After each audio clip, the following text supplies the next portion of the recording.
हट यहाँ से, तेरी औकात क्या है? आज नहीं, लेकिन एक दिन जरूर होगी। तेरे जैसे लोग सिर्फ नीचे ही अच्छे लगते हैं। आज नीचे हूँ, लेकिन हमेशा नहीं रहूंगा।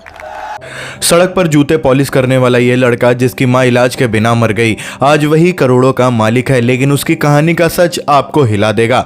बारिश की तेज बूंदें शहर की सड़कों को भिगा रही थी और उसी भीगी हुई सड़क के किनारे एक 10 साल का दुबला पतला लड़का फटे पुराने कपड़ों में हाथ में ब्रश और पालिश का डिब्बा लिए बैठा था। उसका नाम था अरुण और वो बार बार राह चलते लोगों से विनती कर रहा था कि साहब जूते पॉलिश करा लो, सिर्फ 10 रुपए में। लेकिन कोई रुकने को तैयार नहीं था। कुछ लोग उसे अनदेखा कर आगे बढ़ जाते तो कुछ उसे घूर कर ऐसे देखते कि वो इंसान नहीं बोझ हो। तभी एक चमचमाता सूट पहने आदमी राकेश गुस्से में उसके पास आया और बोला, अबे हट यहाँ से, तेरे जैसे गंदे बच्चे मेरे जूते खराब कर देंगे। ये सुनकर आसपास खड़े लोग हंस पड़े और वही हंसी अरुण के दिल में तीर की तरह चुभ गई। उसकी आंखें भर आई, लेकिन उसने आंसू गिरने नहीं दिए। उसने बस सिर झुका लिया और धीमी आवाज में खुद से कहा, एक दिन मैं इतना बड़ा आदमी बनूंगा कि ये लोग मुझे पहचानने के लिए तरसेंगे। शाम ढलने लगी और अरुण थका हुआ अपने छोटे से ठिकाने एक टूटे फूटे फुटपाथ के कोने पर पहुंचा, जहां उसकी मां सीमा खांसते हुए बैठी थी। उसकी हालात दिन ब दिन खराब होती जा रही थी। सीमा ने कांपती आवाज में पूछा, अरुण आज कुछ कमाया? अरुण ने अपनी फटी जेब को कसकर पकड़ा और झूठी मुस्कान के साथ बोला, हाँ माँ, आज अच्छा काम हुआ। जबकि उसकी जेब में सिर्फ 20 रुपए ही थे। उसने वो पैसे निकाले, माँ के हाथ में रख दिए और खुद बिना कुछ खाए पानी पीकर बैठ गया। रात को ठंडी हवा चल रही थी और दोनों एक पुरानी चादर में लिपटे आसमान की तरफ देख रहे थे।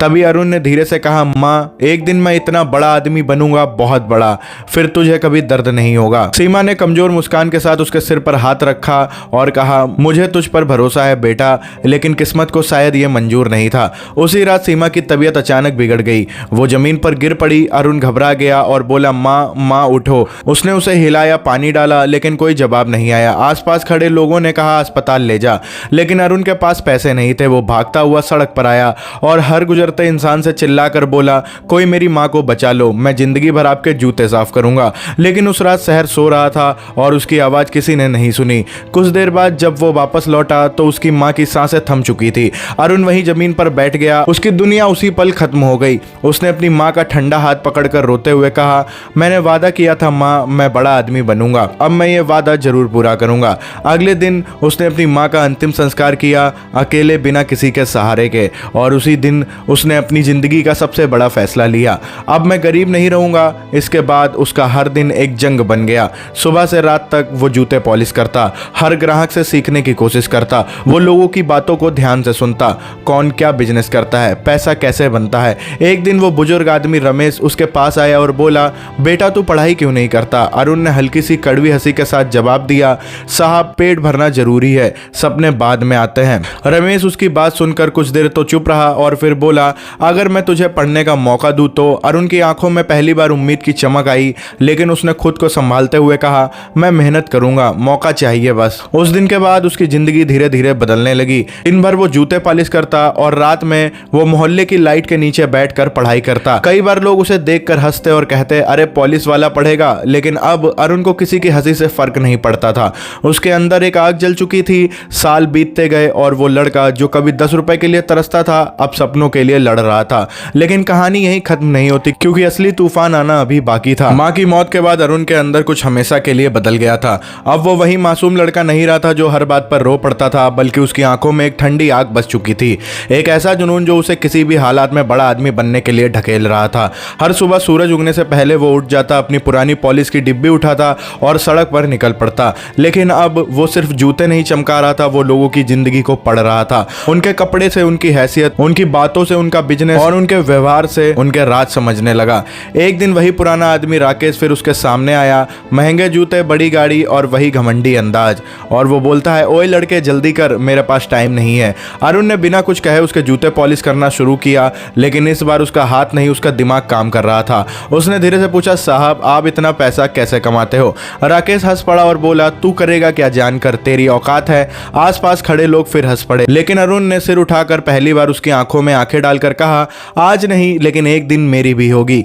यह सुनकर राकेश का चेहरा सख्त हो गया और वो बोलता है, ज्यादा उड़ मत, जमीन पर ही रह। और वो चला गया। लेकिन उस दिन अरुण के अंदर एक और चिंगारी भड़क उठी। अब ये सिर्फ सपना नहीं था, ये उसका बदला बन चुका था। रात को वो मोहल्ले की लाइटों के नीचे बैठकर पढ़ाई करता। कई बार नींद से उसकी आंखें बंद होने लगती, लेकिन वो खुद को झकझोर कर कहता, रुक गया तो खत्म हो जाऊंगा। तभी एक दिन वही बुजुर्ग रमेश फिर उससे मिलने आया और वो बोलता है, कैसी चल रही है पढ़ाई? अरुण ने थकी मुस्कान से कहा, कोशिश कर रहा हूं। रमेश ने उसे एक पुरानी किताब और कुछ पैसे दिए और कहा, ये रख, लेकिन याद रख, असली अमीर वो होता है जो दिमाग से अमीर हो। अरुण ने पहली बार किसी के सामने सिर झुकाकर कहा, धन्यवाद। धीरे धीरे उसने छोटे छोटे पैसे बचाना शुरू किए। कई दिन उसने खुद को भूखा रखकर पैसे जमा किए और एक दिन उसने फैसला किया, अब सिर्फ पॉलिश नहीं, कुछ बड़ा करना है। उसने एक छोटे से फुटपाथ पर पुराना जूता खरीद कर बेचने का काम शुरू किया। शुरुआत में लोग हंसे और बोले, अरे पॉलिश वाला अब दुकानदार बनेगा, लेकिन अरुण ने हार नहीं मानी। वो हर ग्राहक से विनम्रता से बात करता, साहब एक बार ले जाइए, पसंद नहीं आया तो पैसे वापस। उसकी ईमानदारी धीरे धीरे लोगों का दिल जीतने लगी। कुछ ही महीनों में उसकी छोटी सी जगह एक छोटी सी दुकान में बदल गई, लेकिन किस्मत अभी भी उसका इम्तिहान ले रही थी। एक दिन रात को जब वो अपनी दुकान बंद कर रहा था, तभी कुछ गुंडे आए और बोले, यहाँ दुकान लगाने का टैक्स देना पड़ेगा। अरुण ने शांत आवाज में कहा, मेरे पास देने के लिए कुछ नहीं है। तभी एक गुंडा गब्बर गुस्से में बोला, फिर दुकान भी नहीं रहेगी, और उन्होंने उसकी दुकान तोड़ दी। उसका सारा सामान सड़क पर फेंक दिया। अरुण वहीं खड़ा सब देखता रहा। उसकी महीनों की मेहनत कुछ ही मिनटों में खत्म हो गई। उसकी आंखों में आंसू आ गए, लेकिन उसने रोया नहीं। उसने बस जमीन से एक टूटा हुआ जूता उठाया और खुद से कहा, यह अंत नहीं, यह शुरुआत है। अगले दिन उसने फिर से शुरुआत की और इस बार पहले से ज्यादा ताकत के साथ उसने दिन रात मेहनत की। धीरे धीरे उसका काम फिर से चलने लगा। तभी एक दिन उसकी दुकान पर लड़की आई, साधारण कपड़े लेकिन आंखों में समझदारी। उसका नाम था प्रिया। उसने एक जोड़ी जूते उठाए और बोली, आप खुद बनाते हैं? अरुण ने कहा, हाँ कोशिश करता हूँ। प्रिया मुस्कुराई और बोली, आप में कुछ अलग है, आप सिर्फ जूते नहीं बेचते, आप भरोसा बेचते हो। ये शब्द अरुण के दिल में गूंजते रहे। उसने पूछा, आप क्या करती हैं? प्रिया ने कहा, मैं बिजनेस पढ़ती हूँ और आप में पोटेंशियल देख रही हूँ। अरुण पहली बार किसी की बात सुनकर खुद पर विश्वास करने लगा। प्रिया ने उसे सलाह दी, अगर आप सही तरीके से काम करें तो ये छोटा काम एक दिन बड़ा ब्रांड बन सकता है। उस दिन के बाद अरुण का सोचने का तरीका बदल गया। अब वो सिर्फ पैसे कमाने के लिए नहीं बल्कि कुछ बड़ा बनाने के लिए काम कर रहा था। लेकिन उसे नहीं पता था कि उसकी जिंदगी का सबसे बड़ा तूफान अभी बाकी है, क्योंकि वही आदमी राकेश जो कभी उसे सड़क पर अपमानित कर चुका था, अब उसके बढ़ते बिजनेस पर नजर रख रहा था। और इस बार वो सिर्फ हंसने वाला नहीं था, वो उसे खत्म करने वाला था। समय धीरे धीरे बदल रहा था और उसके साथ अरुण की जिंदगी भी। जो लड़का कभी सड़क पर जूते पॉलिश करता था, अब एक छोटी लेकिन तेजी से बढ़ती हुई दुकान का मालिक बन चुका था।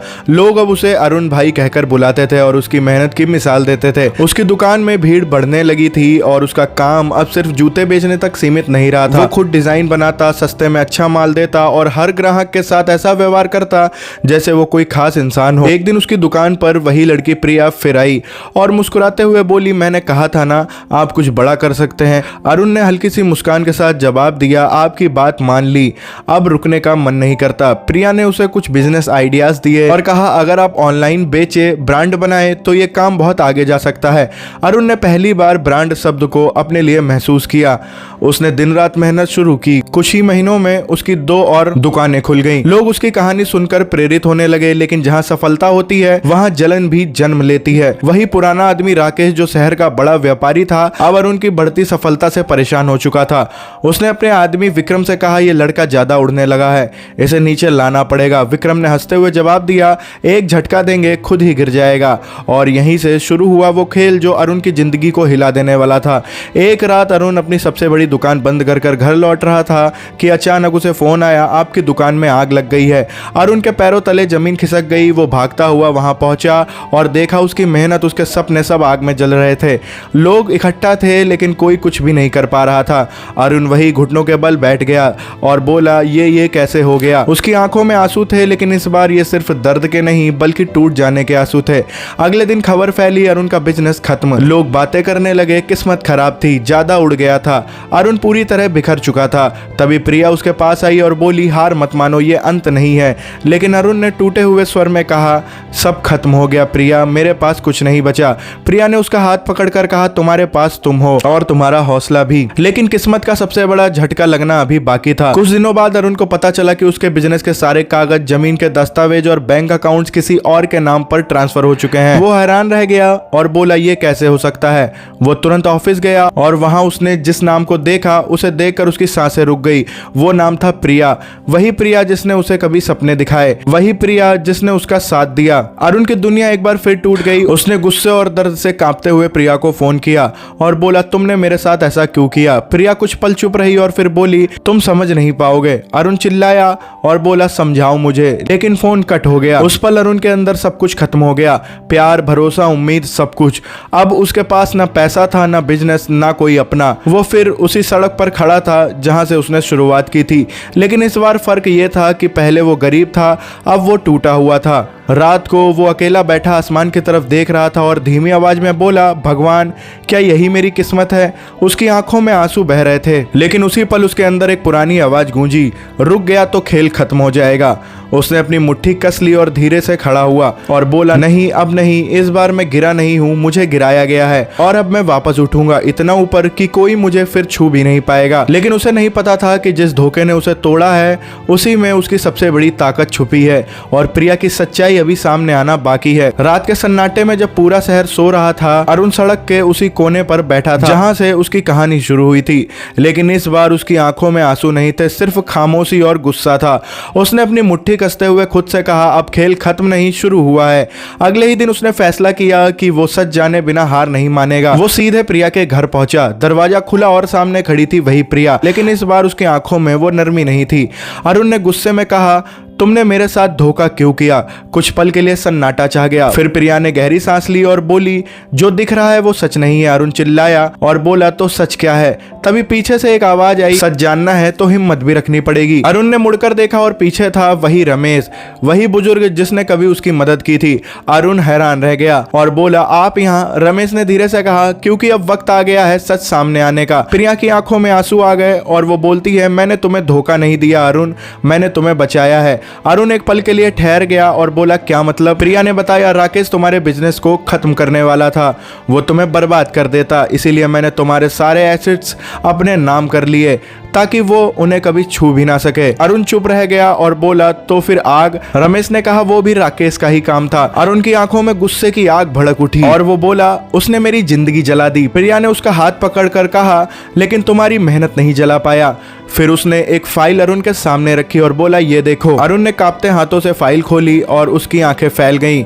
उसके सारे बिजनेस के कागज, बैंक बैलेंस और नई कंपनी के रजिस्ट्रेशन, सब कुछ सुरक्षित था, बल्कि पहले से भी ज्यादा बड़ा। प्रिया मुस्कुराई और बोली मैंने तुम्हारा बिजनेस सिर्फ बचाया नहीं, उसे और बड़ा बना दिया। अरुण की आंखों में आंसू आ गए और बोला मैंने तुम पर शक किया। प्रिया ने कहा कभी कभी सच छुपाना पड़ता है ताकि सही समय पर जीत मिल सके। उसी पल अरुण ने ठान लिया अब राकेश को उसकी असली जगह दिखानी पड़ेगी। कुछ दिनों बाद शहर के सबसे बड़े बिजनेस इवेंट में राकेश अपने नए प्रोजेक्ट की घोषणा करने वाला था। पूरी मीडिया वहां मौजूद थी। तभी स्टेज पर अचानक लाइट्स बदली और स्क्रीन पर एक वीडियो चलने लगा जिसमें राकेश के सारे काले कारनामे दिख रहे थे। आग लगवाना, गुंडों को पैसे देना और अरुण को खत्म करने की साजिश।